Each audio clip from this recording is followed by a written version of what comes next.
Notre verset de l'année a été tiré de Philippiens chapitre 2, les versets 15 et 16. Philippiens chapitre 2, le verset 15 et 16, où le Seigneur nous disait, c'est comme des flambeaux dans le monde que vous brillez en portant la parole de vie.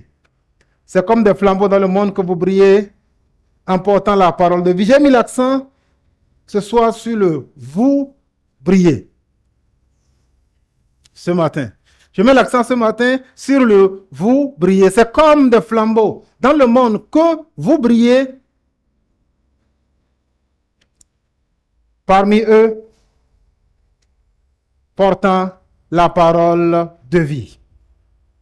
Comme j'ai dit, je mets l'accent sur le vous brillez parce que l'apôtre Paul décrit ici une situation. Il décrit la situation des Philippiens. Il dit ce que les Philippiens font. L'apôtre Paul n'est pas en train de prier pour que les Philippiens brillent. L'apôtre Paul n'est pas en train d'ordonner, de commander aux Philippiens de briller, non. L'apôtre Paul décrit la situation dans laquelle ils sont déjà. Le mode de vie des Philippiens est tel que, au milieu de la grande persécution que leurs leaders subissaient, au milieu de la grande persécution que eux-mêmes ils enduraient, leur mode de vie était si bon qu'il rayonnait.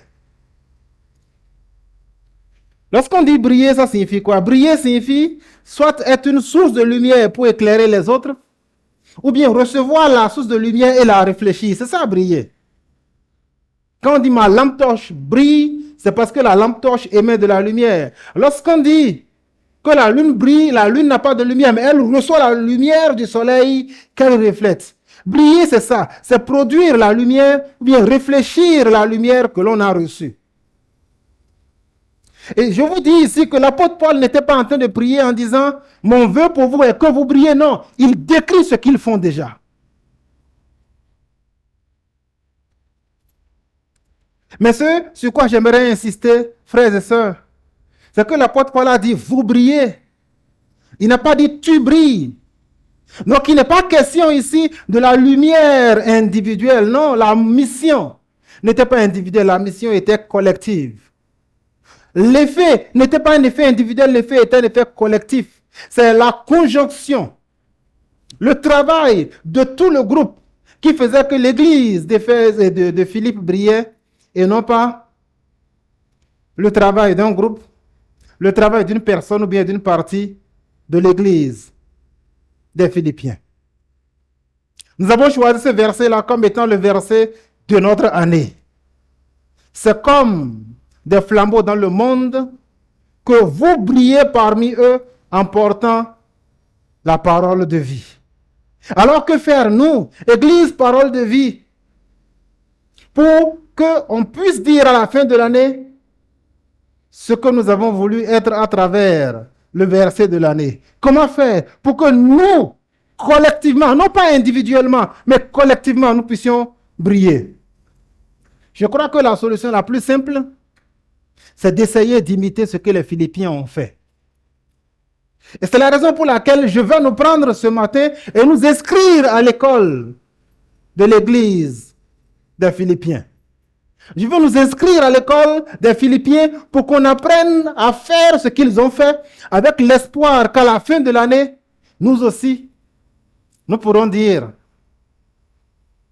que c'est comme des flambeaux dans ce monde de péché, dans ce monde de perversion, dans ce monde d'abomination. Oui, que c'est comme des flambeaux que nous aussi, nous brillons parmi eux en portant la parole de vie. Je le dis, ce n'est pas le travail d'une personne, ce n'est pas la mission ou bien l'impact d'un individu. Non, c'est vous collectivement qui brillez.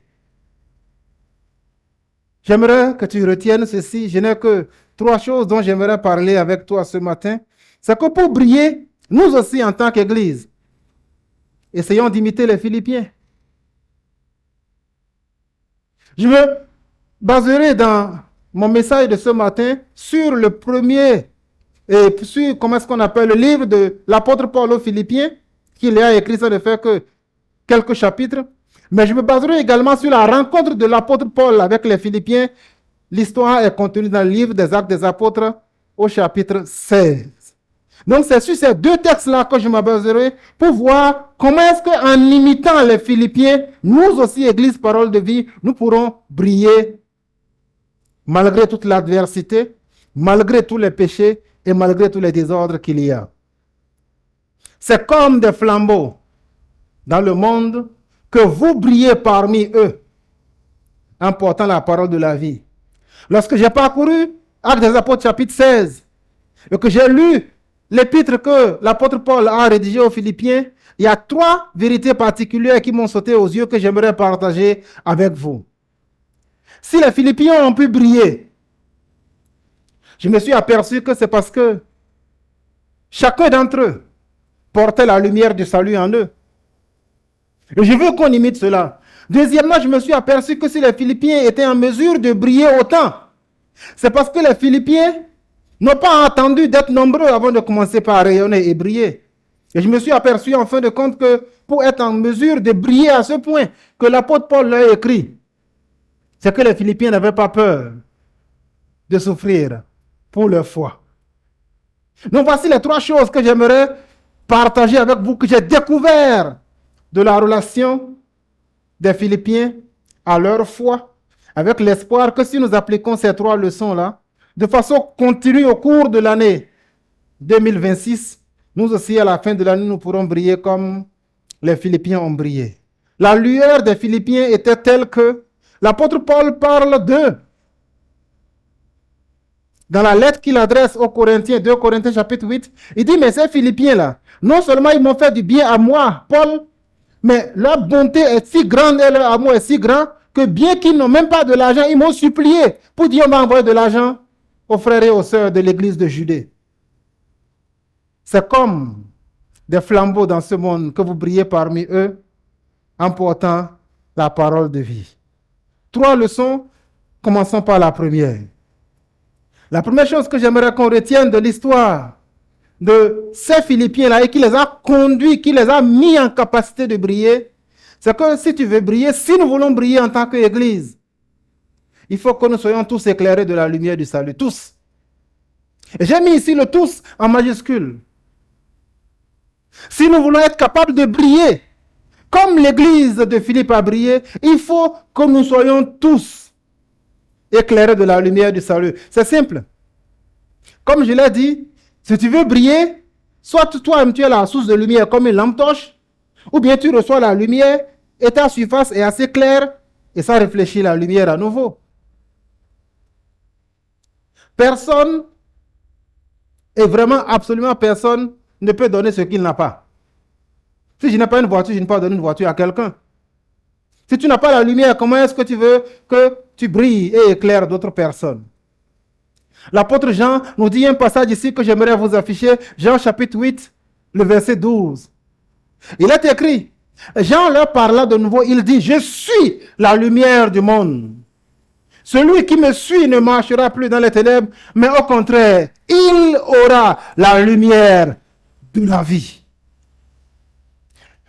En fait, comme je l'ai dit, personne ne peut donner ce qu'il n'a pas. Si les Philippiens ont brillé, c'est parce que l'ensemble de l'église de Philippe, tous étaient éclairés de la lumière de Dieu. Mais pour cela, quelque chose s'est passé. La Bible nous dit que pour cela, il fallait suivre Jésus. Si nous voulons briller, Église, parole de vie, fidèle de l'Église, parole de vie, nous devons suivre l'exemple de l'Église de Philippe et nous devons faire ce que Jésus a dit ici pour avoir la lumière de Dieu en nous, suivre Jésus. Chacun d'entre nous doit suivre Jésus. Lorsque je parle de suivre Jésus, c'est d'aller partout où Jésus va. Si Herman est appelé pour un dépannage à Glodibé et dit à cet apprenti, suis-moi. Et l'apprenti a papa, l'apprenti ne suit pas Herman. Lorsque nous disons dans ce passage-là où Jésus lui-même parle, il dit, je suis la lumière du monde. Celui qui me suit ne marchera pas dans les ténèbres. Si nous sommes dans une phase où il y a la coupure d'électricité, ou bien parfois quand nous venons la nuit et qu'il y a une coupure, et qu'il n'y a pas de la lumière dans le hall, qu'est-ce qui se passe? Lorsque nous sortons, nous essayons de voir quelqu'un qui a allumé son téléphone portable et il nous éclaire les marches de l'escalier. Si tu ne le suis pas, tu vas marcher dans les ténèbres. Suivre Jésus, c'est aller là où Jésus va. Suivre le chemin que la lumière de Jésus nous montre. Lorsque la Bible dit ici que nous avons besoin de la lumière de la vie, c'est cela. Ce n'est pas seulement je crois en Dieu. Alors la question que j'aimerais te poser, toi qui es ici, je n'ai pas demandé si tu crois en Dieu. Je te pose la question. Suis-tu Jésus dans ta vie de tous les jours? Lorsque tu es au marché, lorsque tu es à l'école, lorsque tu es en train de vendre, lorsque tu es à la cuisine, suis-tu Jésus? Parce que la condition pour avoir la lumière de la vie, c'est de le suivre. Lorsque tu te détournes de lui, lorsque tu ne marches pas sur ses pas, la lumière, tu ne l'auras pas. Et si, en tant qu'Église, nous avons des gens parmi nous qui ne suivent pas, nous ne pourrons pas briller. Je n'ai pas dit si nous avons parmi des gens qui ne croient pas. Je n'ai pas dit si nous avons parmi des gens parmi nous qui n'ont pas confessé le Seigneur. Non, je vous parle de suivre Jésus. Dans ta relation avec ta femme, dans ta relation avec ton père et ta mère, dans ta relation avec tes camarades, suis-tu Jésus? Lorsque tu veux obtenir un capital, lorsque tu veux vendre davantage, lorsque tu cherches une promotion au service, suis-tu Jésus? Lorsque tu es en train de faire ton devoir de composition en technique, en électricité, suis-tu Jésus ou triches-tu? Ceux qui brillent dans l'église de Philippe sont ceux que le Seigneur avait déjà sauvés. C'est pourquoi l'apôtre Paul va leur dire ici, il dit, je vous écris, Philippiens chapitre 1, verset 1. L'apôtre Paul écrivait à tous les saints. Et ce sont ces personnes-là qui sont sauvées, qui marchent avec Dieu. C'est à ces personnes-là qu'il dira au chapitre 2, le verset 15, vous brillez. Mes bien-aimés, je vous regarde et je vous connais tous de nom, mais je ne sais pas si tu suis Jésus. Si nous manquons d'impact, si l'Église est là et au bout de 5 ans, nous sommes ce que nous sommes encore. La question légitime est de se poser, la question de savoir, suivons-nous vraiment Jésus? Merci à Gertrude pour l'illustration qu'elle nous a donnée. Ou au moins elle commence par chercher le contact, à interpeller, à saluer les gens. Suis-tu Jésus? Parce que la lettre a été adressée à des personnes qui suivaient. Lorsque nous brillons, ce n'est pas une lumière personnelle. Oui, chacun de nous doit briller dans son petit coin. Mais il faut atteindre une certaine masse critique afin qu'on vous remarque, afin qu'on vous voit. Il faut atteindre une surface polie, une surface lisse, afin qu'on vous voit. Parce que si tu prends un drap noir et que tu envoies même le plus grand projecteur du monde sur le drap noir, ça ne va rien refléter. Pourquoi? Parce qu'il n'y a que des ténèbres sur ce noir-là. Mais lorsque tu prends une toute petite lumière et que tu l'envoies sur une surface blanche, la lumière réfléchit aussitôt. Telle est la lumière qui est dans ta vie. Le Seigneur Jésus dira, si la lumière qui est en vous est ténèbre, comme grandes seront ces ténèbres-là. As-tu la lumière de vie? Ta surface est-elle une surface polie? Avons-nous fait que notre vie soit en sorte que, quel que soit le côté par lequel la lumière de Dieu vient, en tant qu'Église, il n'y a pas de ténèbres qui absorbent la lumière. Le noir absorbe la lumière. Le noir ne réfléchit pas la lumière. Si nous voulons réfléchir la lumière de Dieu, il nous faut briller collectivement pour que notre génération nous remarque. Parce que la génération actuelle, comme l'a dit l'apôtre Paul au niveau du verset 14-15, il dit la génération actuelle, elle est perverse. La génération actuelle, elle est pécheresse. La génération actuelle ne cherche pas Dieu. Mais pourtant, vous brillez au milieu d'eux. Pourquoi? Parce que vous êtes différents. Pourquoi? Parce que vous suivez l'apôtre de votre foi. Un aveugle ne peut pas conduire un autre. Lorsque tu dis à quelqu'un, viens et vois, c'est parce que tu sais là où tu veux le conduire. Est-ce que toi, mon frère, ma soeur, accepterais-tu à quelqu'un de suivre quelqu'un qui a un œil comme ça et dit, viens, je vais t'amener là? Tu vas douter. Tu vas avoir peur, tu vas hésiter. À plus haute raison, quelqu'un qui a les yeux fermés. Il dit non, viens, je vais te montrer le chemin. Accepteras-tu de le faire, mon cher Octave? Tu vois que le monsieur, il a les 2 yeux percés. Il dit non, je connais la route, viens, on va aller. Le suivras-tu? Alors pourquoi est-ce que tu veux, toi qui es aveugle, que quelqu'un accepte de te suivre et de dire que tu vas marcher comme étant celui qui va lui montrer le chemin? L'appel des apôtres était clair. Ils disaient, nous avons trouvé le Messie. Viens et vois. Suppose que tu connais le chemin. Il ne s'agit pas de toi, ni de ta petite lumière. Il ne s'agit pas de moi, ni de ma petite lumière. L'apôtre a dit ici aux Philippiens, vous brillez. Il s'agit de nous et de notre lumière collective. Quel est l'impact de notre église, parole de vie, rien que sur les agents de sécurité qui sont là? Quel est l'impact de notre assemblée sur le concierge Léonard?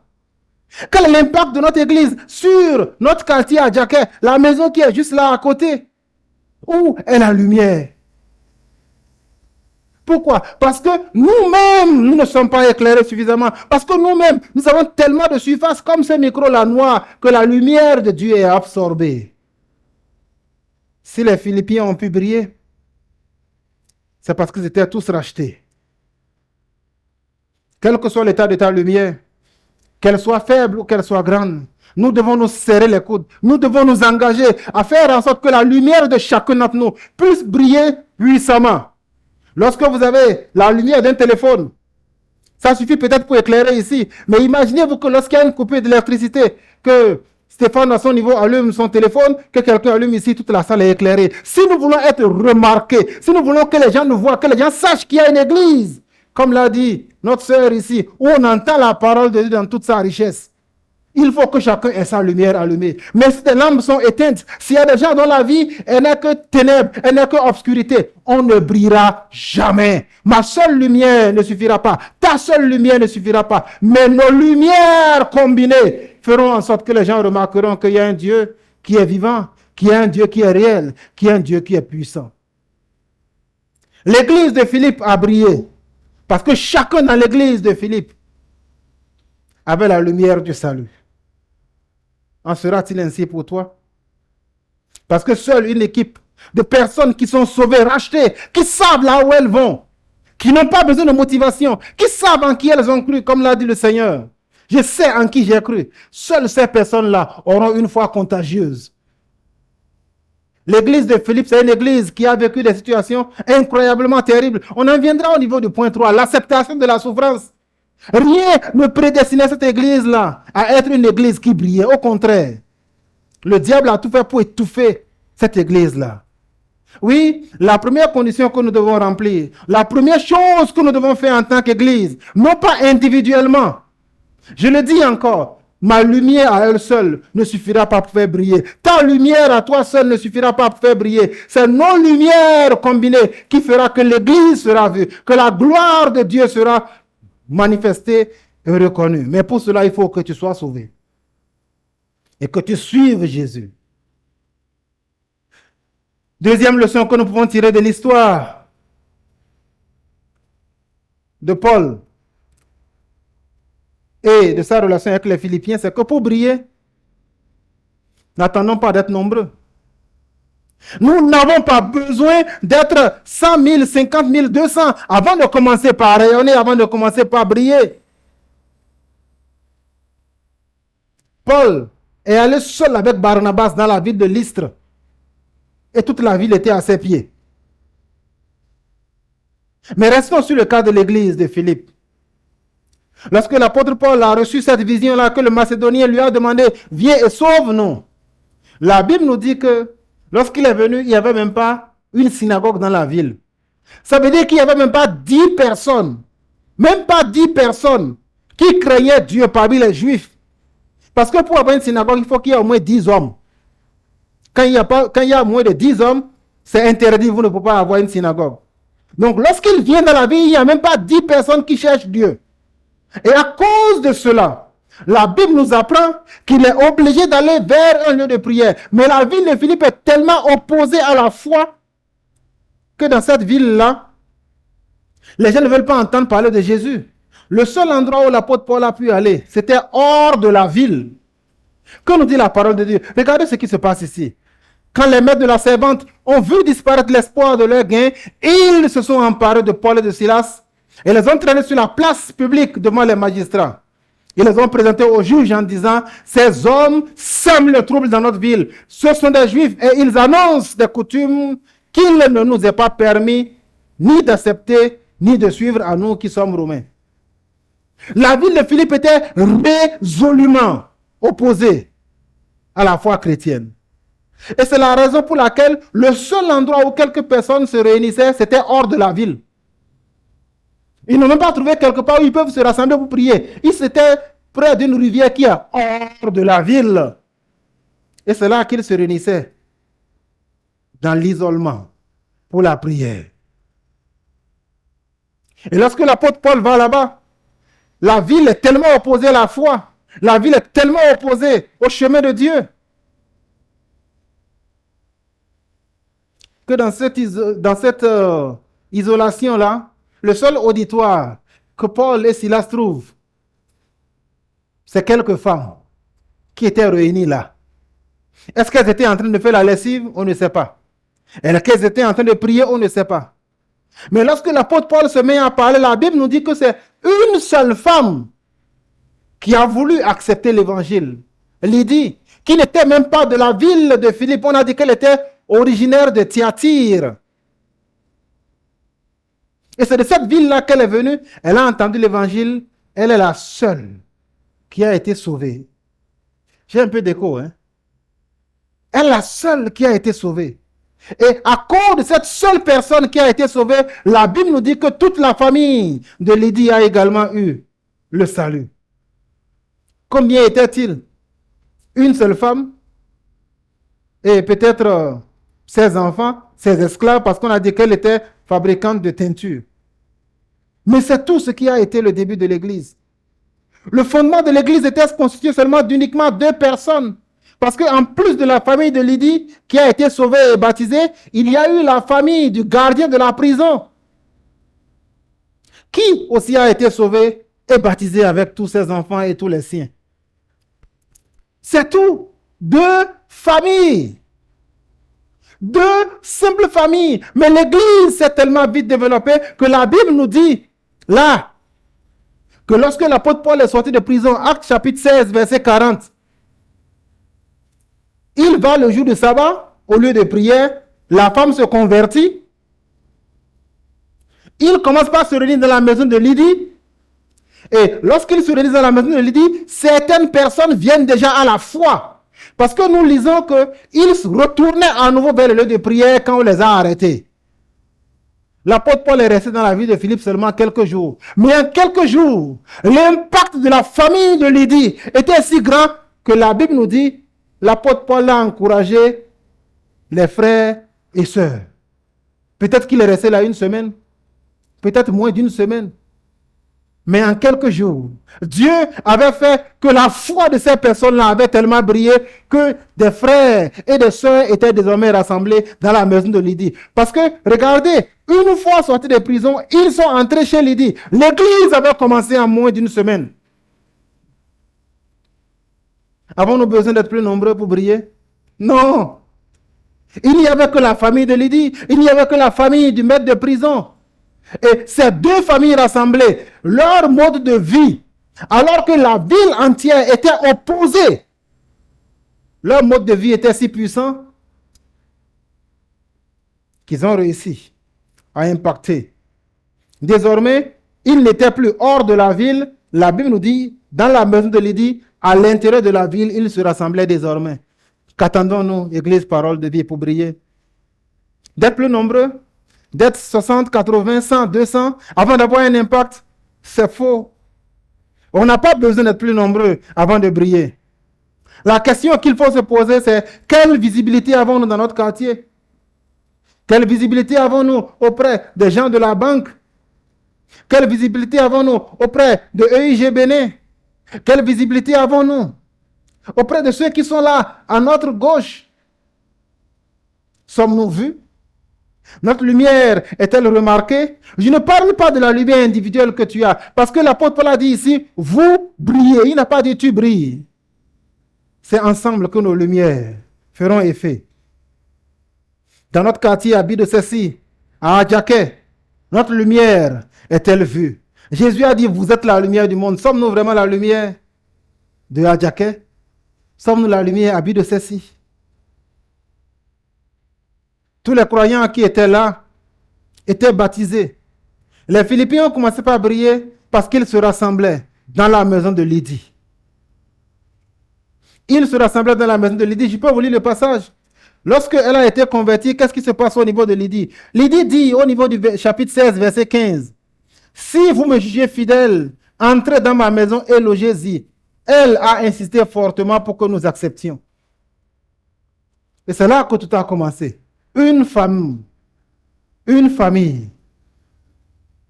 Et cela suffit pour déclencher un réveil. Au point que la Bible nous apprend que lorsque l'apôtre Paul leur envoie la lettre, l'église était tellement constituée qu'il y avait maintenant des responsables, qu'il y avait des diacres. L'apôtre Paul a visité l'église de Philippe pour l'implanter autour des années 49. La lettre a été écrite autour des années 52, 3 ans après. En 3 ans, le petit groupe qui a commencé avec Lydie avait eu tellement d'impact que ce groupe-là s'est élargi et il y avait désormais des responsables. Il y avait des diacres. 5 années après, où sont les diacres? Où sont les anciens? Où sont les responsables?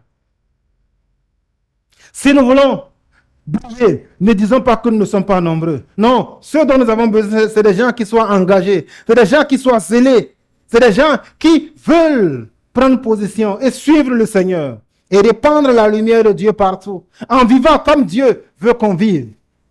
La famille de Lydie n'a pas attendu qu'ils soient nombreux.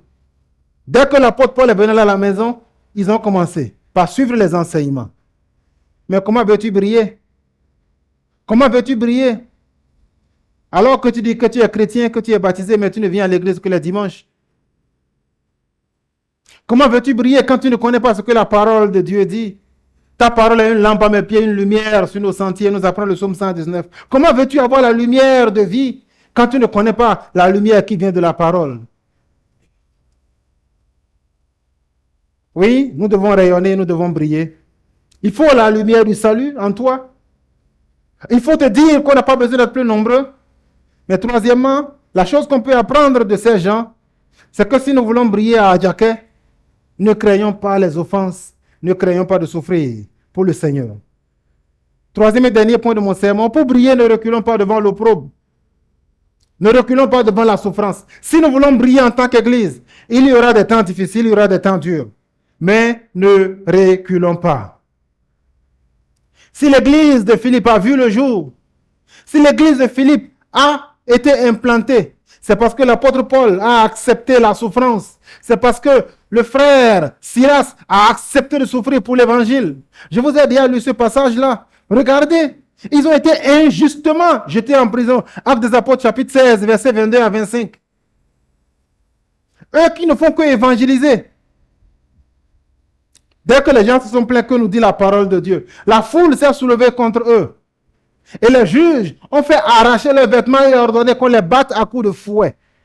Après les avoir roués de coups, ils les ont jetés en prison. Et pourtant, malgré les oppositions, verset 25, vers le milieu de la nuit, Paul et Silas priaient et chantaient des louanges à l'Éternel et les prisonniers les écoutaient. L'église de Philippe s'est développée parce que les gens n'ont pas eu peur. Ils n'ont pas reculé lorsque les temps sont devenus durs. Ils n'ont pas reculé lorsque les situations qu'ils espéraient voir changer sont restées telles quelles. Ils ont persévéré. L'apôtre Paul a fini par réclamer son droit en disant, mais moi je suis romain. De quel droit sans jugement vous pouvez venir me fouetter? Et les juges ont eu peur. Ils ont dit, oh pardonne-nous. Il a dit, non, venez vous excuser personnellement. Ils ont été battus. Ils ont même dû quitter la ville. Et pourtant, même dans la prison, ils chantent des louanges à l'Éternel. Les autres prisonniers sont là, ils entendent le message de l'Évangile. Ils entendent que ce Dieu-là, il donne la joie même quand on est en prison. Ils ont entendu que ce Dieu-là est capable d'ouvrir les portes des prisons. Ils ont vu que ce Dieu-là, il est puissant. Si l'apôtre Paul et Silas étaient restés là pour dire, ah Ocho, ah Ocho, je suis quand même Jésus, hein. Ah Ocho, je suis quand même fidèle, hein. Cela n'aurait jamais eu lieu. Si nous voulons briller, nous devons pas reculer lorsque les temps deviennent durs. Si nous voulons briller, nous ne devons pas nous taire lorsque nous sommes confrontés à l'adversité. Paul et Silas ont accepté leur situation. Et la Bible nous dit qu'à cause de cela, des prisonniers ont entendu le message de salut. Et c'est ces prisonniers-là qui, certainement, après leur conversion, se sont ajoutés à ceux-là qui se rassemblaient dans la maison de Lydie. 2 familles étaient le fondement de l'église. Le seul lieu de culte qu'ils avaient, c'était la maison de Lydie. Et pourtant, Dieu a fait que ces gens-là brillaient. Au point que l'apôtre Paul dit, je sais que vous avez l'adversité, je sais que vous avez la souffrance, mais je peux vous dire qu'au milieu de cette souffrance-là, vous n'avez pas abandonné.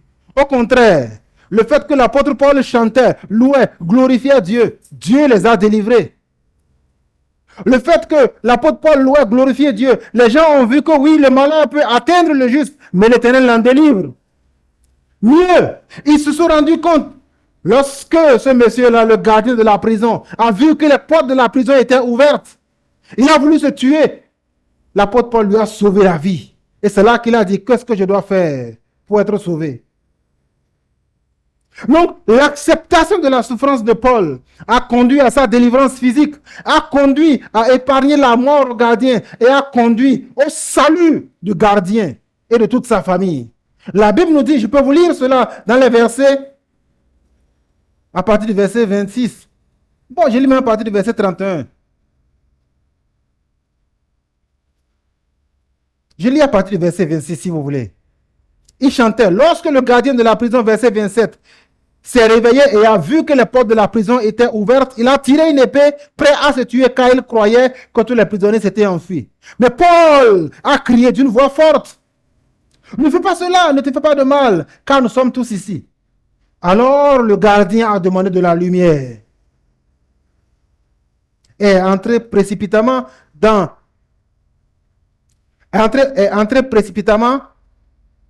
et s'est jeté tout tremblant aux pieds de Paul et de Silas. Il les a fait sortir et a dit, Seigneur, que faut-il que je fasse pour être sauvé? On lui avait donné l'ordre de les mettre en prison. Il les a mis dans la prison intérieure. Mais quand il a vu la puissance de Dieu, c'est lui-même qui les fait sortir. Mais écoutez ce qu'il dit. Lorsqu'on lui dit, crois au Seigneur Jésus, au verset 31, et tu seras sauvé, ils lui ont annoncé la parole du Seigneur, ainsi qu'à tous ceux qui étaient dans sa maison.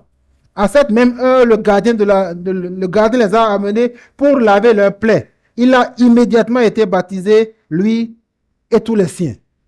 Si l'apôtre Paul était resté là à se plaindre, s'il était resté là à pleurer, s'il était là pour dire que non, moi, affaire de Jésus là, il y a trop de souffrance dedans, le gardien ne serait jamais devenu converti. Les membres de la famille du gardien ne seraient jamais devenus des chrétiens.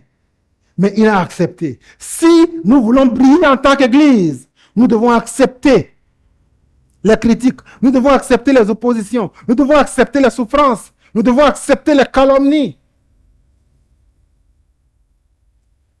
Ce n'est pas seulement les Philippiens qui ont vécu cela. Regardez ce qui se passe.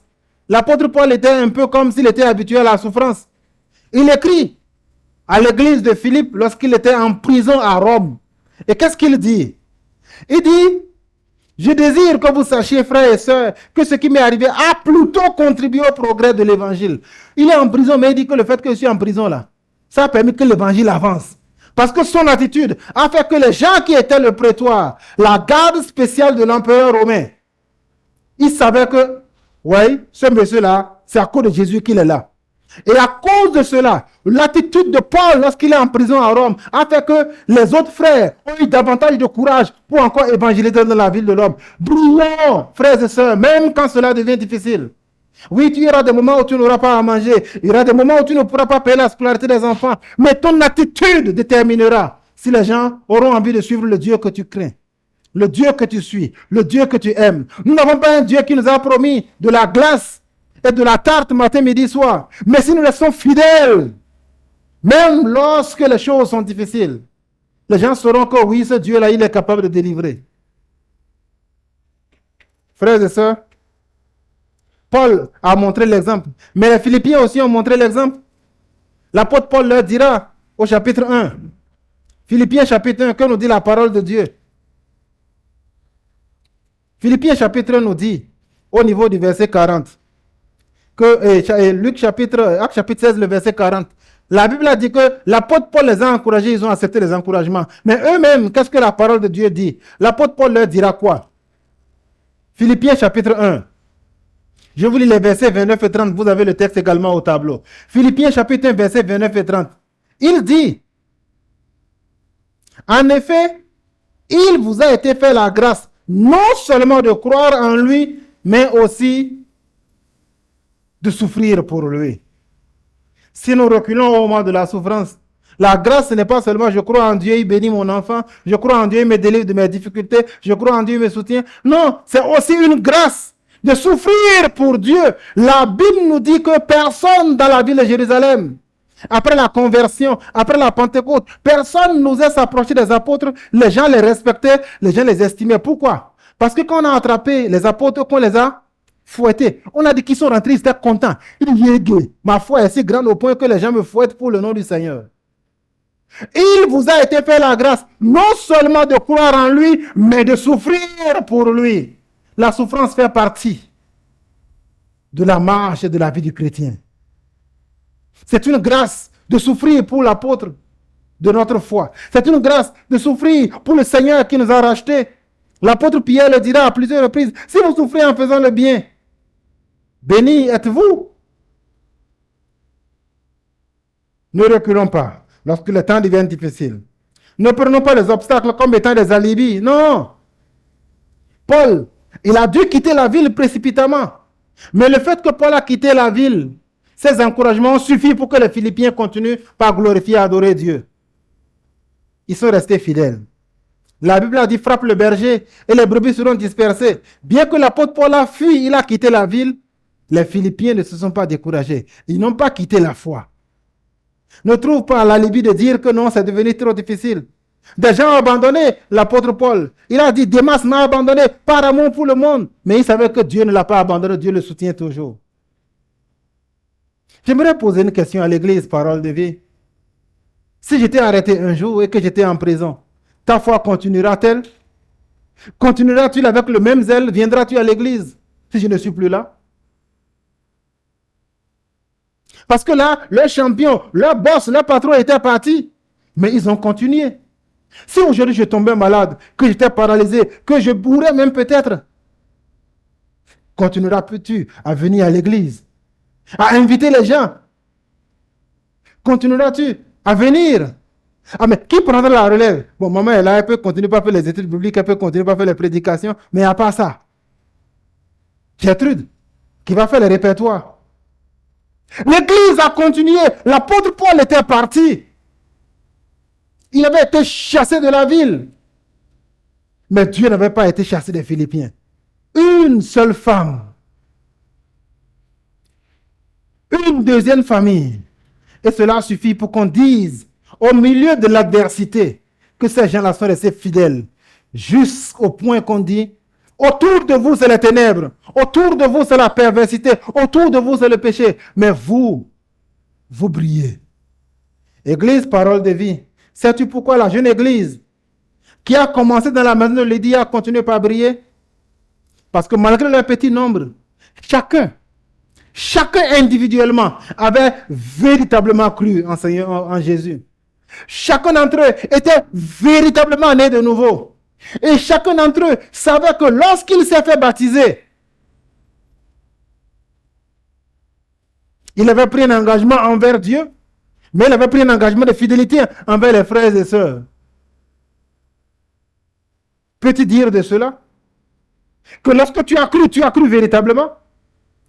Peux-tu dire de cela que lorsque tu as cru, tu es véritablement né de nouveau? Peux-tu dire de cela que lorsque tu as accepté d'être baptisé, que tu as pris un engagement et que tu veux rester fidèle à cet engagement-là devant Dieu, mais également fidèle à l'engagement que tu as pris devant les frères et les sœurs?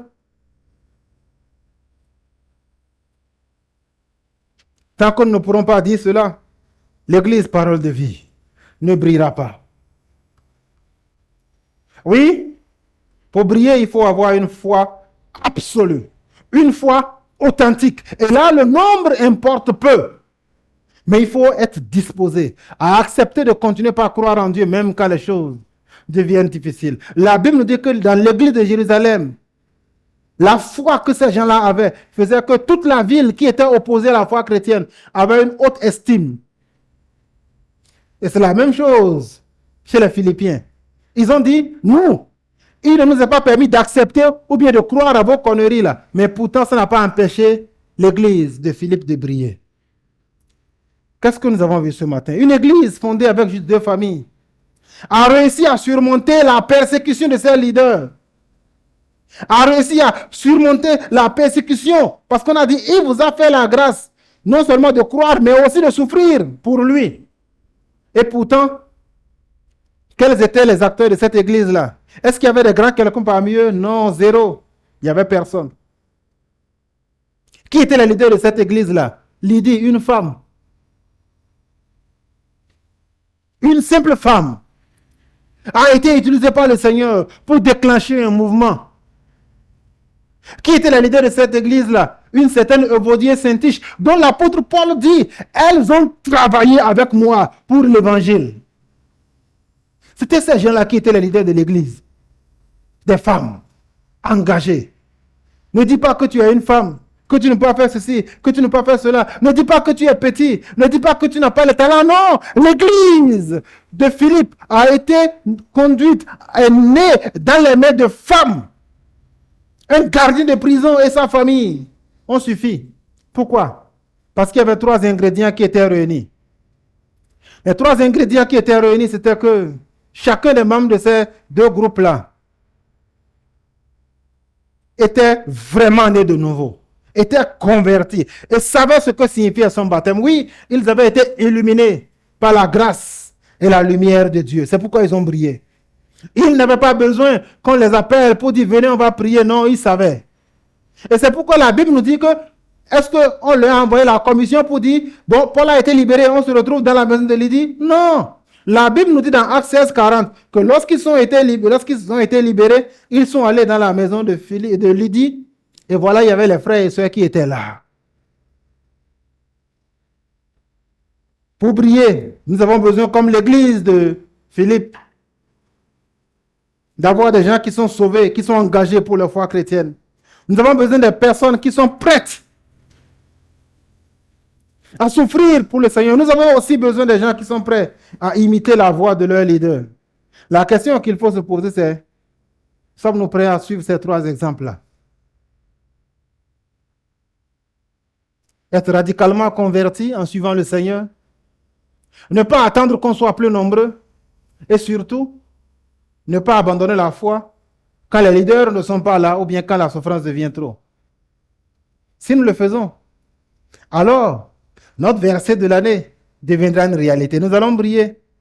Non pas seulement chacun avec sa petite lumière. Ma lumière ne suffira pas, ta lumière ne suffira pas. Mais nos lumières combinées feront que l'église sera vue, la gloire de Dieu sera remarquée. Baisse la tête et nous allons prier. Je ne sais pas si tu es ici et que tu es sauvé. Je ne sais pas si tu es ici et que tu prends la mesure de la conversion que tu as faite. Si ce n'est pas le cas, demande pardon au Seigneur. Il a dit, si tu veux avoir ma lumière, suis-moi. Dis Seigneur, je veux te suivre. Je veux aller là où tu vas. Dis Seigneur, je veux m'éloigner de là où tu me demandes de m'éloigner. Je veux te suivre, marcher suivant ta parole. Parce que si nous ne sommes pas tous éclairés, s'il y a des gens qui sont des gens qui absorbent la lumière au lieu de la refléter, l'église ne brillera pas. Dis Seigneur, je suis là. Tu m'as sauvé. Je veux que ma foi soit authentique. Je veux que ma foi soit réelle. Je veux croire en toi, mais je veux surtout suivre tes pas, marcher afin que ma lumière, associée à la lumière que tu donnes aux autres frères et sœurs, que cela soit suffisant pour que notre assemblée soit remarquée. Je veux que tu pries et que tu dises à Dieu que tu ne veux pas croire que tu es insignifiante. Je vous le redis encore. L'église de Philippe a été créée entre les mains d'une femme. Lorsque l'apôtre Paul est venu, il n'y avait même pas 10 personnes pour qu'il y ait une synagogue. Mais lorsqu'il a écrit 3 ans plus tard, l'église s'est tellement développée au point qu'il y avait maintenant des responsables et des diacres. Dis Seigneur, je veux être engagé. Je ne veux pas attendre qu'on soit plus nombreux. Je crois que même à l'étape actuelle, nous pouvons rayonner. Je crois qu'à l'étape actuelle même, nous pouvons briller. Je veux apporter ma contribution. Je veux faire ce que ces femmes-là ont fait. La Bible nous parle de Euvodie et de Syntyche. Si l'apôtre Paul ne les avait pas nommés, on ne saurait pas. Il dit, elles ont lutté avec moi. Elles ont combattu avec moi pour le salut. Tu vas dire, Seigneur, je veux combattre pour le salut. Je veux lutter pour que l'Église puisse rayonner, pour que nous puissions briller dans notre environnement, dans notre quartier. Je veux que tu pries et que tu dises à Dieu que la souffrance ne te fera pas reculer. Leur papa dans la foi, leur boss dans la foi, leur apôtre qui lui a apporté le message du salut a été obligé de fuir. Il a été fouetté devant eux. Il a été mis en prison. Mais à cause de cela, les Philippiens n'ont pas dit non. Si Dieu était fort, pourquoi il ne les a pas protégés? Si Dieu était fort, pourquoi il ne l'a pas épargné? Tu vas dire, Seigneur, je veux continuer par croire. Je veux continuer par briller. Même lorsque je souffre. Même lorsque les leaders de l'église sont affectés, je veux continuer par persévérer. Même lorsque le leader est en voyage, même lorsqu'il est empêché, je veux continuer par venir dans ta maison, apporter ma contribution. Je ne reculerai pas. Parle à ton Seigneur. Dis-lui que tu veux qu'il t'utilise comme il a utilisé Euvodie, qu'il t'utilise comme il a utilisé Épaphrodite. Une petite église constituée de gens qui sont pauvres. Leur lumière ne s'est pas limitée à la ville de Philippe. Lorsque l'apôtre Paul écrit dans 2 Corinthiens 8, il dit qu'ils ont donné au-delà de leurs moyens. L'apôtre Paul leur disait, non, mais vous n'avez rien, ne donnez pas. Mais ils ont supplié pour dire, non, Paul, on veut donner. Dis Seigneur, je ne méprise pas ma lumière, aussi petite qu'elle soit. Je veux apporter ma contribution, afin qu'ensemble, en tant qu'Église, nous puissions rayonner. Je prie. Père Céleste, ma lumière à moi seule ne suffira pas pour que l'Église, parole de vie, puisse rayonner. La lumière de ton peuple ne suffira pas pour que l'Église, parole de vie, puisse rayonner. Mais nos lumières combinées, nos efforts combinés, notre vie, notre crainte, notre zèle, notre engagement envers toi et envers les frères et sœurs va faire que notre lumière sera vue. Notre lumière sera remarquée. Notre lumière sera aimée et appréciée par les gens qui sont autour de nous. Je te prie, Seigneur éternel, que ta lumière luise. Oui, que nos lumières, comme tu l'as dit, nous sommes la lumière du monde, que notre lumière puisse luire dans ce quartier. Afin que Adjaké remarque et voit ta gloire. Que des gens viennent à la foi, que des gens viennent au salut et que l'Église, parole de vie, puisse apporter la contribution à ton œuvre. Tu as dit, allez de par le monde et prêcher la bonne nouvelle à toute la création. Nous voulons briller, Seigneur. Au milieu des ténèbres, au milieu des pécheurs, au milieu des gens qui ne te cherchent pas, nous voulons que ta lumière rayonne à travers nos vies, à travers nos paroles. Qu'il en soit ainsi. Au nom de Jésus. Amen.